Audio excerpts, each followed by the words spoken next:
João Bunyan, o sonhador imortal, 1628-1688. Caminhando pelo deserto deste mundo, parei num sítio onde havia uma caverna, a prisão de Bedford. Ali, deitei-me para descansar. Em breve adormeci e tive um sonho. Vi um homem coberto de andrajos, de pé, e com as costas voltadas para a sua habitação, tendo sobre os ombros uma pesada carga e nas mãos um livro.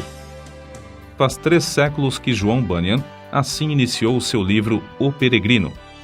Os que conhecem as suas obras literárias podem testificar de que ele é, de fato, o sonhador imortal. Estando ele morto, ainda fala. Contudo, enquanto miríades de crentes conhecem o Peregrino, poucos conhecem a história da vida de oração desse valente pregador. Bunyan, na sua obra Graça Abundante ao Principal dos Pecadores, nos informa que seus pais, apesar de viverem em extrema pobreza, conseguiram ensiná-lo a ler e escrever. Ele mesmo intitulou-se o Principal dos Pecadores. Outros atestam que, mesmo em sua impiedade, jamais foi beberrão ou imoral. Contudo, casou-se com uma moça de família, cujos membros eram crentes fervorosos. Bunyan era funileiro e, como acontecia com todos os funileiros, era paupérrimo. Ele não possuía nenhum prato nem uma colher, apenas 2 livros: O Caminho do Homem Simples para os Céus e A Prática da Piedade, obras que seu pai, ao falecer, lhe deixara. Apesar de Bunyan achar algumas coisas que lhe interessavam nesses 2 livros, somente nos cultos é que se sentiu convicto de estar no caminho para o inferno. Descobre-se nos seguintes trechos, transcritos de Graça Abundante ao Principal dos Pecadores, como ele lutava em oração no tempo da sua conversão. Veio-me às mãos uma obra dos Hunters, livro estimado por alguns doutores. Não sabendo julgar os méritos dessas doutrinas, dediquei-me a orar desta maneira: Ó Senhor, não sei julgar entre o erro e a verdade. Senhor, não me abandones por aceitar ou rejeitar essa doutrina cegamente. Se ela for de ti, não me deixes desprezá-la. Se for do diabo, não me deixes abraçá-la. Louvado seja Deus! Ele que me dirigiu a clamar, desconfiando da minha própria sabedoria, ele mesmo me guarda do erro dos Hunters. A Bíblia já era para mim muito preciosa nesse tempo. Enquanto me sentia condenado às penas eternas, admirei-me de como o próximo se esforçava para ganhar bens terrestres, como se esperasse viver aqui eternamente. Se eu pudesse ter a certeza da salvação da minha alma, como me sentiria rico, mesmo que não tivesse mais para comer a não ser feijão. Busquei ao Senhor orando e chorando, e do fundo da alma clamei: Ó Senhor, mostra-me, eu te rogo, que me amas com amor eterno. Logo que clamei, voltaram para mim as palavras, como um eco: Eu te amo com amor eterno. Deitei-me para dormir em paz, e ao acordar, no dia seguinte, a mesma paz permanecia na minha alma. O Senhor me assegurou: Amei-te enquanto vivias no pecado. Amei-te antes, amo-te depois e amar-te-ei por todo sempre. Certa manhã, enquanto tremia na oração, porque pensava que não houvesse palavra de Deus para me sossegar, ele me deu esta frase: A minha graça te basta. O meu entendimento foi tão iluminado como se o Senhor Jesus olhasse dos céus para mim, pelo telhado da casa, e me dirigisse essas palavras. Voltei para casa chorando, transbordando de gozo e humilhado até o pó. Contudo, certo dia, enquanto andava no campo, a consciência inquieta, de repente essas palavras entraram na minha alma: Tua justiça está nos céus. E parecia que, com os olhos da alma, via Jesus Cristo à destra de Deus, permanecendo ali como minha justiça. Vi, além disso, que não é o meu bom coração que torna a minha justiça melhor, nem que a prejudica, porque a minha justiça é o próprio Cristo, o mesmo ontem, hoje e para sempre. As cadeias, então, caíram-me das pernas. Fiquei livre das angústias. As tentações perderam a força.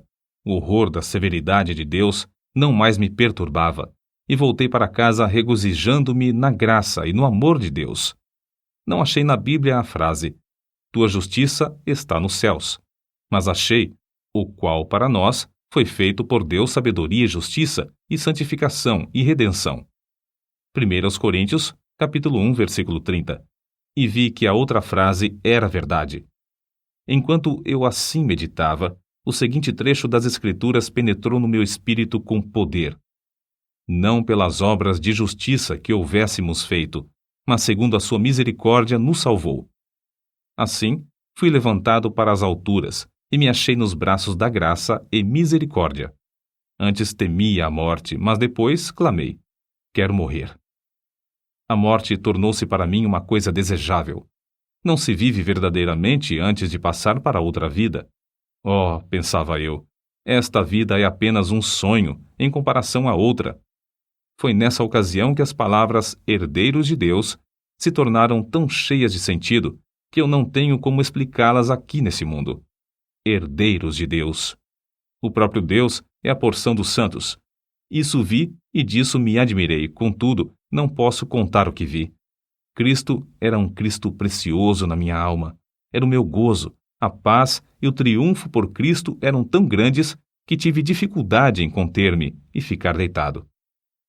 Bunyan, ainda que lutando para sair da escravidão do vício do pecado, não fechava a alma aos perdidos, que ignoravam os horrores do inferno. Acerca disto, ele escreveu: percebi pelas Escrituras que o Espírito Santo não quer que os homens enterrem os seus talentos e dons, mas antes que despertem esses dons. Dou graças a Deus por me haver concedido uma medida de entranhas e compaixão pela alma do próximo, e me enviou a esforçar-me grandemente para falar uma palavra que Deus pudesse usar para apoderar-se da consciência e despertá-la. Nisso, o bom Senhor respondeu ao apelo de seu servo, e o povo começou a mostrar-se comovido e angustiado de espírito ao perceber o horror do seu pecado e a necessidade de aceitar a Jesus Cristo. De coração, clamei a Deus com grande insistência que ele tornasse a palavra eficaz para a salvação da alma. De fato, disse repetidamente ao Senhor que, se o meu enforcamento perante os olhos dos ouvintes servisse para despertá-los e confirmá-los na verdade, eu aceitaria alegremente. O maior anelo em cumprir meu ministério era o de entrar nos lugares mais escuros do país. Na pregação, realmente sentia dores de parto para que nascessem filhos para Deus. Sem fruto, não ligava importância a qualquer louvor aos meus esforços. Com fruto, não me importava com qualquer oposição. Os obstáculos que Bunyan tinha de encarar eram muitos e variados.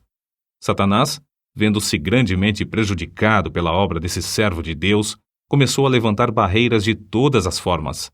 Bunyan resistia fielmente a todas as tentações de vangloriar-se sobre o fruto de seu ministério e cair na condenação do diabo. Quando, certa vez, um dos ouvintes lhe disse que pregara um bom sermão, ele respondeu: não precisa dizer-me isso. O diabo já cochichou a mesma coisa no meu ouvido antes de sair da tribuna. Então, o inimigo das almas suscitou calúnias e boatos em todo o país, a fim de induzi-lo a abandonar seu ministério.